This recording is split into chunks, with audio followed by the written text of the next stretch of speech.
देश भर में कमर्शियल गैस सिलेंडर से होटलों, रेस्टोरेंट और कई इंडस्ट्री पर भारी असर पड़ा है। इस बीच आम आदमी पार्टी के राष्ट्रीय संयोजक अरविंद केजरीवाल ने एकदम से बहुत ज्यादा बेरोजगारी और सरकार की गलती का दावा किया। प्रेस कॉन्फ्रेंस के जरिए अरविंद केजरीवाल ने कहा कि इस वक्त देश बहुत गंभीर संकट से गुजर रहा है। पूरे देश की अगर हम बात करें तो पूरे देश में एलपीजी गैस की भारी किल्लत हो गई है।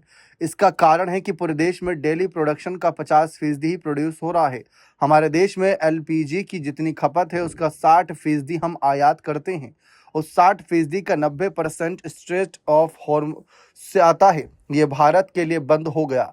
अब देश में केवल 50 से 55% एलपीजी ही मिल रहा है। आम आदमी पार्टी प्रमुख ने आगे बताया कि इसका सबसे बड़ा खामियाजा रेस्टोरेंट और होटल बर्दाश्त कर रहे हैं। सरकार ने आदेश जारी किया है कि रेस्टोरेंट और होटल को एलपीजी गैस मुहैया नहीं कराई जाएगी। सुरक्षा के मद्देनजर रेस्टोरेंट और होटल इन सिलेंडरों के स्टॉक नहीं रख सकते। उन्हें डेली सिलेंडर सप्लाई किए जाते हैं। अब एकदम से एलपीजी बंद हो गई तो उनके पास 2 दिन का स्टॉक भी नहीं है। इस वजह से मुंबई में 20% होटल और रेस्टोरेंट बंद हो गए हैं। अगले 3 दिन में 50% होटल बंद होने की आशंका है। तमिलनाडु में 10,000 होटल बंद होने की कगार पर हैं। पंजाब, दिल्ली में भी हजारों होटल बंद होने जा रहे हैं। यह शादियों का मौसम है। अगर ये जारी रहा तो बहुत सारे लोगों को शादियों की तारीखें आगे बढ़ानी पड़ेंगी। इसी तरह की खबरें बेंगलुरु, हैदराबाद, पश्चिम बंगाल, छत्तीसगढ़, हरियाणा, बिहार सब जगह से आ रही है। अब अरविंद केजरीवाल ने कहा कि गुजरात के टाइल इंडस्ट्री के कैपिट मोरबी में जहां 650 इंडस्ट्री है वहां 170 बंद हो चुकी है और 1 लाख लोग बेरोजगार हो गए।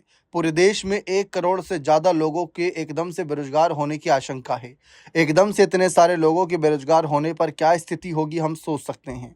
अरविंद केजरीवाल ने कहा कि पिछले दिनों में सरकार ने घरेलू और कमर्शियल सिलेंडर के दाम काफ़ी बढ़ा दिए हैं। जो सरकार ने बढ़ाए वो तो अलग, लेकिन अब मार्केट में जमकर ब्लैक में सिलेंडर बेचे जा रहे हैं।